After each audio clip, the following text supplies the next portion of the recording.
अब हम आते हैं अपने नए टॉपिक पे विच इज़ कोलिजन। और इसके अंदर सबसे पहला जो हम पढ़ेंगे, सबसे पहले आपको ये पता होना चाहिए कि व्हाट इज़ इम्पल्स। जैसे हम इक्वेशन लिखते थे F is equals to ma, ये आपकी न्यूटन्स लॉज ऑफ मोशन थी, ठीक है।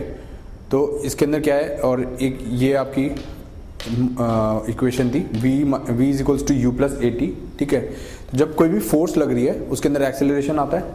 अब अगर ये फोर्स किसी टाइम इंटरवल t के लिए लग रही है तो उतने टाइम में उस पार्टिकल की वेलोसिटी को चेंज होएगी from u to v। u आपकी अगर इनिशियल थी तो v फाइनल है, तो आपकी एक्सेलरेशन इतनी है, तो इन दोनों में चेंज आएगा, ठीक है। अब अगर इन दोनों को यूज करके हम क्या करते हैं कि a की वैल्यू यहाँ पे सब्स्टिट्यूट कर दें इस इक्वेशन के अंदर, तो f बाय m into T is equals to mv, ये फाइनल, माइनस mu।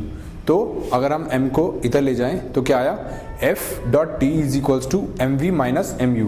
इसका मतलब क्या हुआ, ये हमने अब एक टर्म डिफाइन कर दी ft।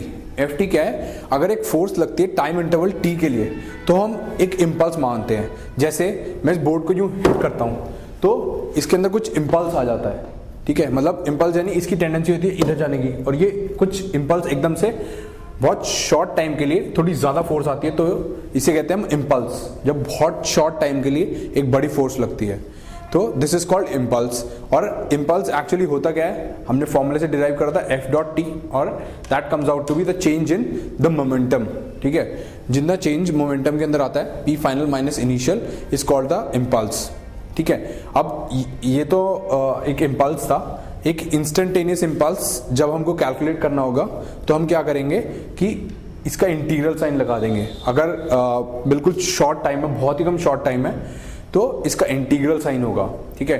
अब हमने एक जैसे ग्राफ बताया, ग्राफ में क्या होगा, अगर एफ और टी का ग्राफ बनाए तो हम एक फोर्स लग रही है जिसकी वैल्यू बहुत ज़्यादा है as compare to the time interval, ये टाइम इंटरवल बहुत छोटा है, तो जो इम्पल्स की वैल्यू होगी that will be the area under the graph, यानी ये वाला पूरा पोर्शन जो यहाँ पे स्केच्ड है, ठीक है। तो ये वाला जो एरिया होगा that will called be the impulse.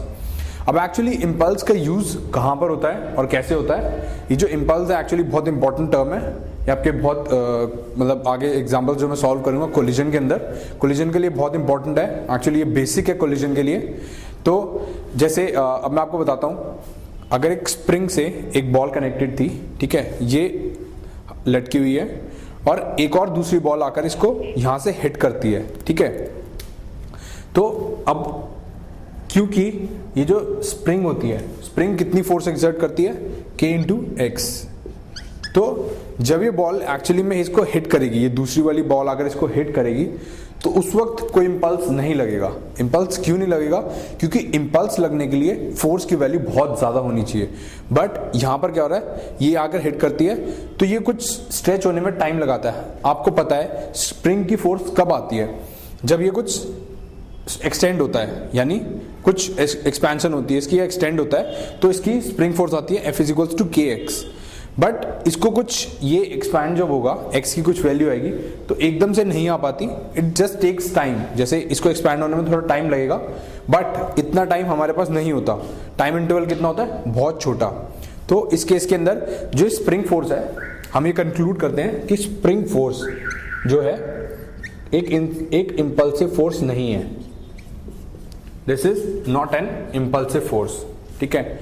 अगर हम देखते हैं कि सी केस देखते हैं अपना, इसमें क्या है, हमने एक बॉल ड्रॉप करी, ठीक है, एक बॉल यहां से नीचे गिरती है, तो नीचे जाती है और एकदम से ऊपर आ जाती है, ठीक है। अब ग्रेविटी तो इस पे कॉन्स्टेंटली लग रहा है, बट वो जब नीचे जाती है और नीचे उससे बॉल उससे टकराती है, तो जो नॉर्मल रिएक्शन होता है वो बहुत कम टाइम के लिए एक्ट करता है, और वो इतना ज्यादा होता है कि उसको वापस भेज देता है। तो नॉर्मल रिएक्शन हम कंक्लूड करते हैं कि ये एक इम्पल्सिव फोर्स है, ठीक है। तो जब भी आपके क्वेश्चन होंगे तो आप ये ध्यान देंगे कि नॉर्मल रिएक्शन एक इम्पल्सिव फोर्स है, ठीक है। सिमिलरली फ्रिक्शन भी बहुत कम टाइम के लिए एक्ट करती है, जब वो ग्राउंड से कांटेक्ट में होती है बॉल, तो उस टाइम पे बहुत कम टाइम होता है, तो ये भी एक इम्पल्सिव फोर्स होती है, ठीक है। तो जब भी कोई सिस्टम के ऊपर अगर कोई इम्पल्सिव फोर्स एक्ट कर रही है तो उस केस के अंदर, उस कोलिजन के अंदर मोमेंटम कंजर्व्ड नहीं होगा। मोमेंटम क्या होगा, चेंज हो जाएगा, that will B P final minus P initial. अब इस केस के अंदर जो मैंने आपको पहला स्प्रिंग फोर्स वाला केस बताया था, इसके अंदर आप मोमेंटम कंजर्व करवा सकते हैं। अगर इन दोनों बॉल्स को एक सिस्टम मान लें, इस बॉल को और इस बॉल को अगर हम सिस्टम मान लें, तो आप किसी भी डायरेक्शन के अंदर, दैट इज एक्स डायरेक्शन के अंदर भी और वाई डायरेक्शन के अंदर भी आप मोमेंटम कंजर्व कर सकते हैं, क्योंकि ये इंपल्सिव फोर्स नहीं है। अब अगर हम बी केस देखें, इसके अंदर क्या है, ये जो बॉल लटकी हुई है, this is with the help of a string. अब ये जो टेंशन है ये एक्ट कर रही है, ठीक है।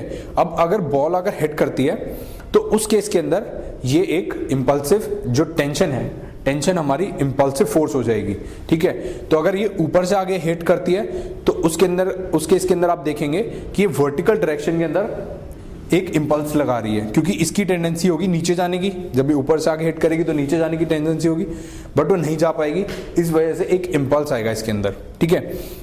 तो वर्टिकल डायरेक्शन के अंदर क्योंकि इंपल्सिव फोर्स लग रही है, इसलिए वर्टिकल डायरेक्शन के अंदर इसका मोमेंटम, इन दोनों पार्टिकल्स का मोमेंटम कंजर्व नहीं होगा। बट हाँ, आप हॉरिजॉन्टल में इसका मोमेंटम कंजर्व करा सकते हैं, क्योंकि हॉरिजॉन्टल डायरेक्शन में इंपल्सिव फोर्स नहीं लग रही। बट इन केस अगर ये हम नीचे से लेकर आते हैं, ठीक है, तो उस केस के अंदर जब इसको हिट करेगी तो जो हमारी स्ट्रिंग होगी ये स्लैक हो जाएगी, यानी टेंशन जो होगी वो जीरो हो जाएगी। तो उस केस के अंदर कोई इंपल्सिव फोर्स नहीं एक्ट कर रही। तो आप क्या करेंगे इस केस के अंदर, दोनों का मोमेंटम जो होगा इन दोनों सिस्टम का, आप हॉरिजॉन्टल और वर्टिकल दोनों में कंजर्व करा सकते हैं।